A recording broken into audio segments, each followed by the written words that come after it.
Hi, and welcome to the Inspired Podcast. I'm your host, Andrea De La Cerda, and each week I'm bringing you insightful discussions and news about changes in the landscape of education and entrepreneurship. As a 22-year entrepreneur, corporate executive, business coach, and leader, I mentor a community of change-making men and women to get out of their box and step into their true calling to make the biggest impact.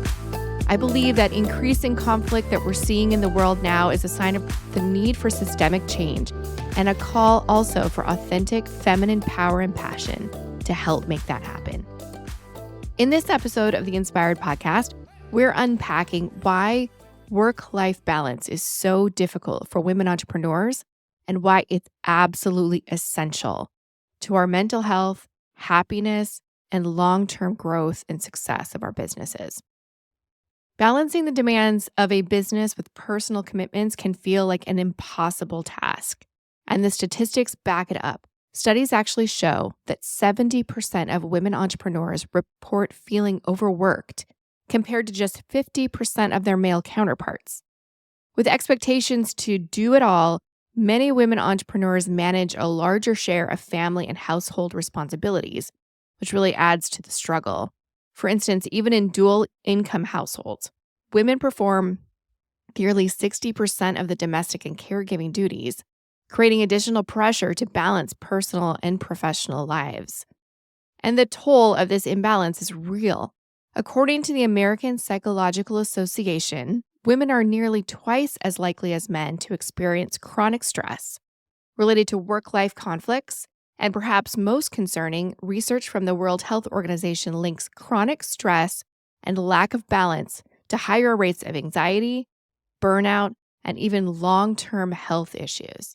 Studies have shown that women who lack work-life balance are more prone to depression, affecting both their happiness and their productivity. But yet, despite these challenges, finding balance isn't just a nice to have. Truly, it's essential to our mental and physical health. Achieving some level of work-life harmony is critical for maintaining energy, avoiding burnout, and staying motivated. Studies indicate that entrepreneurs with strong work-life boundaries actually report 30% higher satisfaction rates in their careers and lives. Women who manage to find some balance are also better able to set boundaries, focus on their long-term goals, and make empowered choices for both their businesses and their personal lives. But this is not easy. I mean, let's be honest. Those feelings of mom guilt and overwhelm, financial pressure, and gender-biased family expectations are real. It isn't always easy to delegate responsibilities to other family members or hire help at home when a parent or a spouse voices their opinion that it isn't necessary. I mean, after all, they have you. Have any of you heard this before or experienced something like this? I certainly have in my life. And sometimes, though, these expectations are more subtle. You feel them and it's there, even if they're not actually spoken out loud. And perhaps, let's be honest, sometimes we internalize that role. As women, sometimes it's just easier for us to do it ourselves. If we want it done right, we do it ourselves. But who are we really hurting in the end? We think we're helping the family, but at the same time, putting just more added pressure and stress on ourselves. And I know how overwhelming it can feel when work and life start to blur together. For all of my women entrepreneurs out there, you know that the line between work and life is very blurred, especially when you're balancing so many roles. Sometimes just when you're up against a crucial deadline, the school might call saying that your little one isn't feeling well. In moments like these, I've lived through many more than one time. I mean, let's make it clear that balance is often really more about integration. Being both a caregiver and a professional means that your life as a mom, partner, or friend will inevitably spill into your work and vice versa. I mean, it's nearly impossible for it not to, right? You may even find yourself wondering if you really want to take on that big new project or expand your business because it feels like you're already carrying so much. And as you grow in your career, the demands only grow too, requiring more time, focus, and more energy. But here's the thing. delegating some of these tasks is key. I know you know the saying, if you want it done right, do it yourself. It rings true. And that strong personal attachment to your work is a big part of your success. But if we don't learn to trust others, this can become a roadblock, keeping us from building a team we can count on or building a scaffolding of support in our lives, both at work and at home. But over my 25 years now of running multiple businesses, raising 4 children, and now currently 2, almost 3 dogs, I've picked up some life hacks that have helped me manage my days. So I was really journaling about this and reflecting on this recently and thought, okay, I'm going to try to note down all of the hacks I've collected or the little tricks that I've come up with over the years that kind of help me manage it all. So today I'm going to take a lighter approach. I'm just sharing some of my favorite strategies to help you manage stress, set boundaries, and build a life that truly honors both your ambitions and your well-being.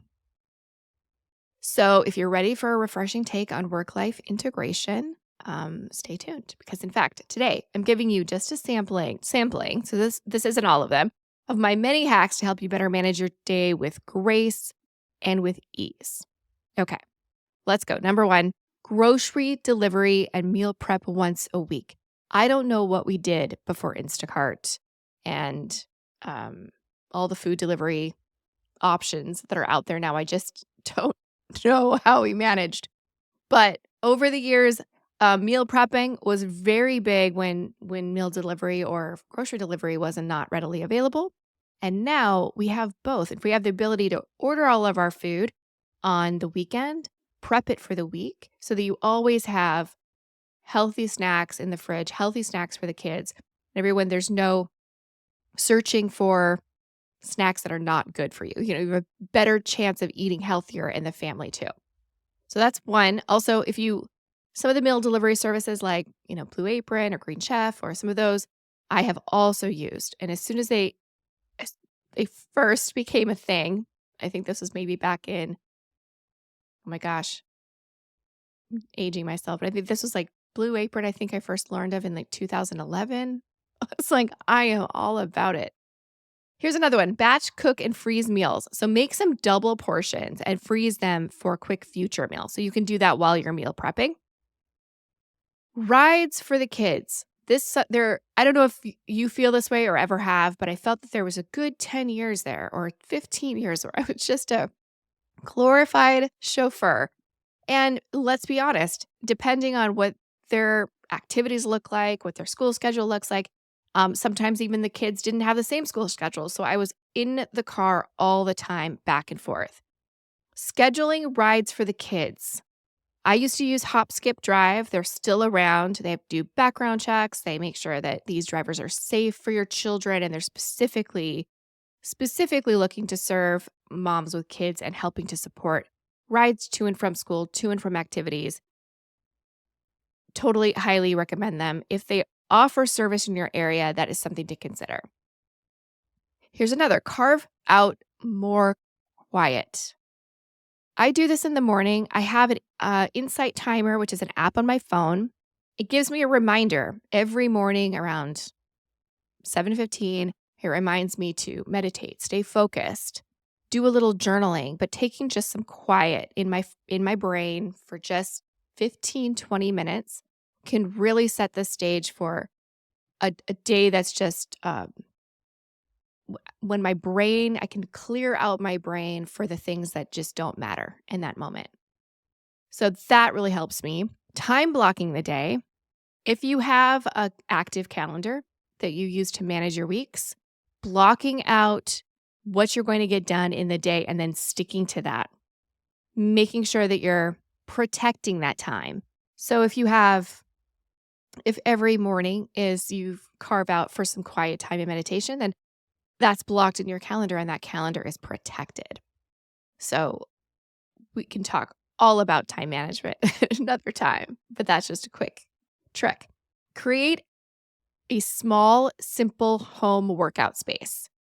So something just an area where you can be at home. If you have a home office, perhaps if you're in an office, this might be an area in your office, if that's possible, or maybe just in your home is fine. But I have a small little area. It's not even a big room. I want to say it's maybe a 10 by 10-ish. And that's where I keep some basic weights, just weights, a Bosu ball, some mats, the Pilates ring, Pilates ball, and just some little things like that that help me to be able to get in a good workout, strength, you know, lifting weights and building muscle, just in a quick, when I want a quick, you know, break in my day. So this could be 10:30. I've been sitting now for a couple of hours. I get up, do a little 20 minutes, and I feel refreshed and I've gotten some stress out. So that's super helpful for me. Setting boundaries. I mentioned protecting your calendar. That's huge, but setting boundaries across your life. So really deciding who those people in your life are that you want to spend the most time with. Those are your biggest priorities. And really try to favor your time toward them and not toward those that are not serving you. So really try to be clear on what's serving you, who's serving you, what activities are serving you, and what's not. And try to deprioritize those that isn't. Simple chores for kids. Now, this can be a tough one because if you give them a job that maybe is a little too much for them, it can feel frustrating, and then you're having to go back and do it all over again. But if you can let go of perfection and consider the simplest tasks that are age appropriate for your kids, that little bit that they can offer, just a tiny bit that they can take off of you, also builds tremendous skills for them when they move into adulthood and when they're taking on their own responsibilities. So you really serve both yourself and them when you just set simple chores. Outsource other chores. So house cleaning, lawn care, dog walking. These are things that you do not have to do. And if there are people in your home that say you do, I would maybe ask the question of, can you clarify that? Why does it have to be me? There are people that do these for a living and they're professionals. And if there are people in your area that can pick up some of these tasks, even maybe some high school kids who might have a lawn business or might be great dog walkers. I mean, these are ways that you can help support those young people and they can take some of these chores off your back. Set encouraging alarms during the day. Love this one. So a business coach recently taught me this and I'm using it. I know many of my friends do too. You can set alarms on your phone at various times in the day and they can just give you encouraging messages. So whether that's, I'm enough, or you got this today, or go slay the day, or, you're lovable, you matter, you deserve to success. Anything that resonates, those little affirmations that make sense to you, you can program those right into your phone so that you are reminded every day and you get those positive affirmations in your brain. Schedule dry cleaning and wardrobe delivery with flexible returns, I'll say. So we have a dry cleaning business in town. They do free delivery. We just put all of our clothes outside. They come and pick it up. They bring it back when it's ready. And this saves us a lot of time in the car, in line, and just organizing all of our clothes back and forth. So I strongly recommend that service as well. Let's see what else. Number 12, batch laundry days. So set specific days for laundry.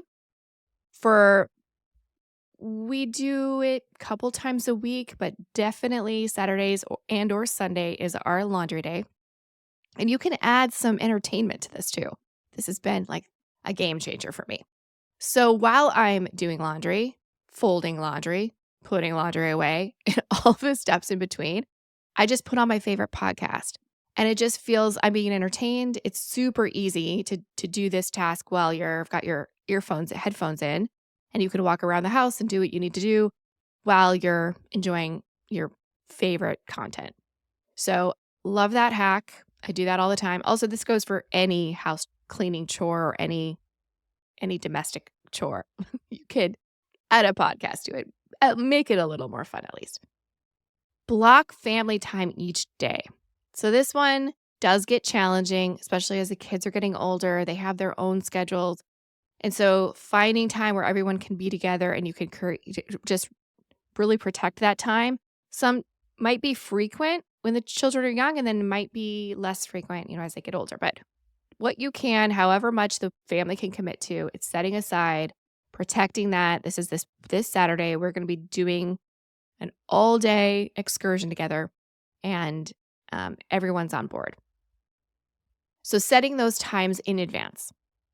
Set your phone to do not disturb during family meals. And hopefully everybody is doing this. This, I know, though, can be a difficult one. This can be tricky, especially if you are on all the time, as sometimes many of us as women are stretched, across so many different roles. And so it's very easy to just be connected.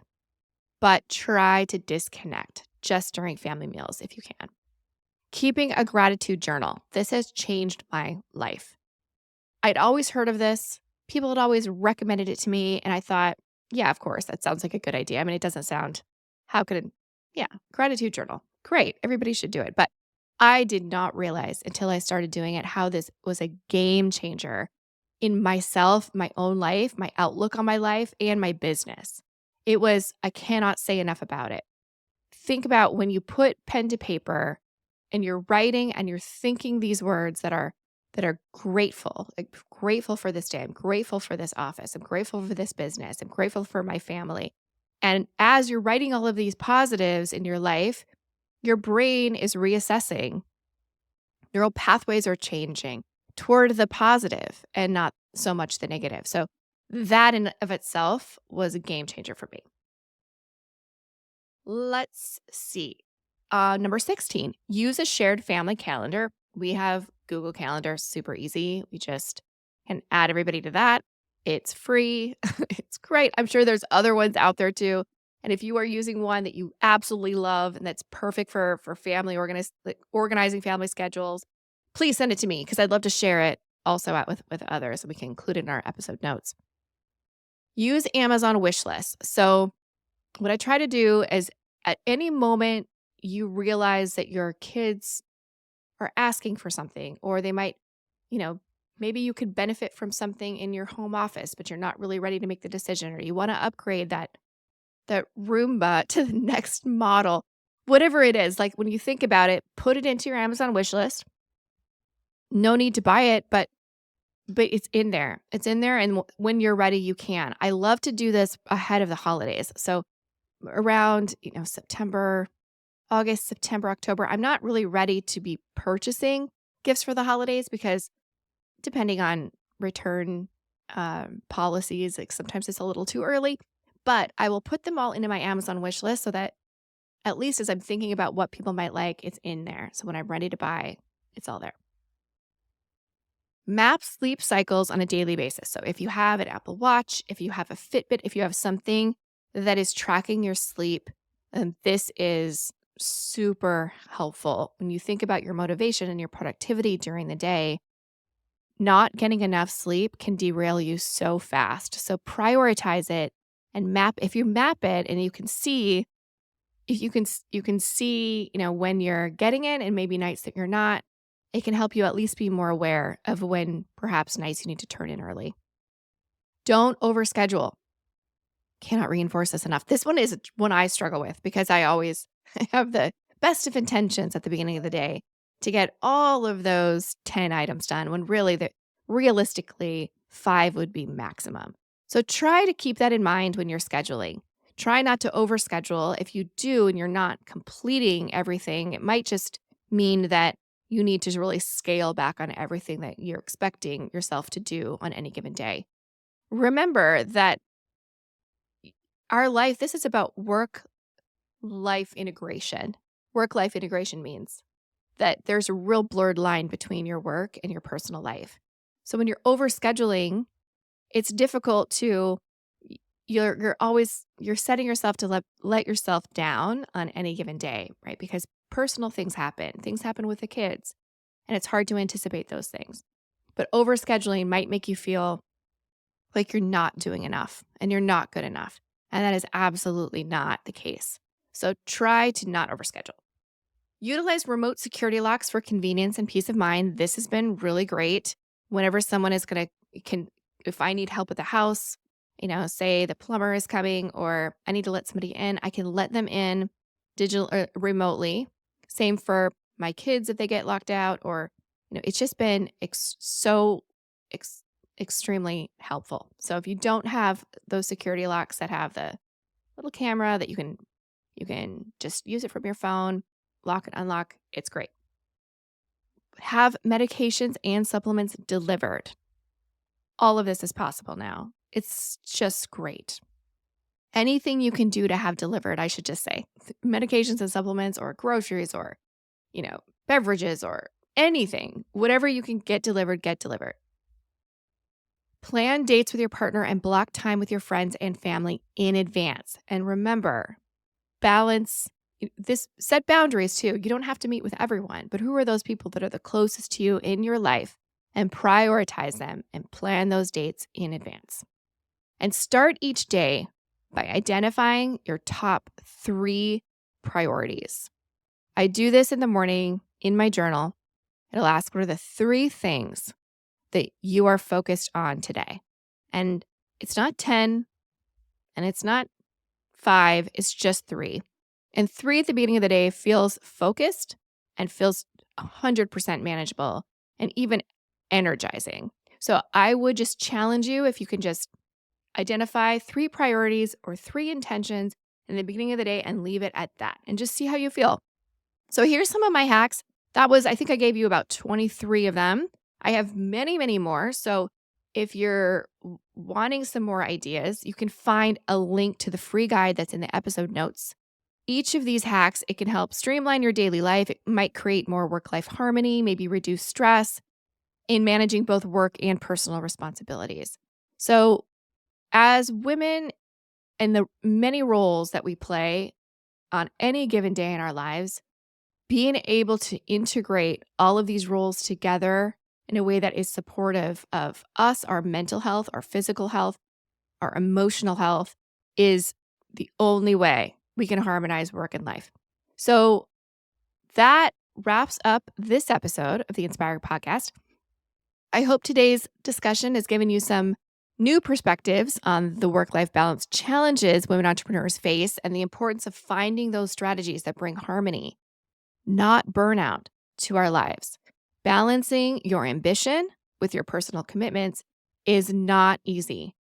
But with some of these hacks, it's possible to build a career and a life and a family that honors both your professional goals and your personal well-being.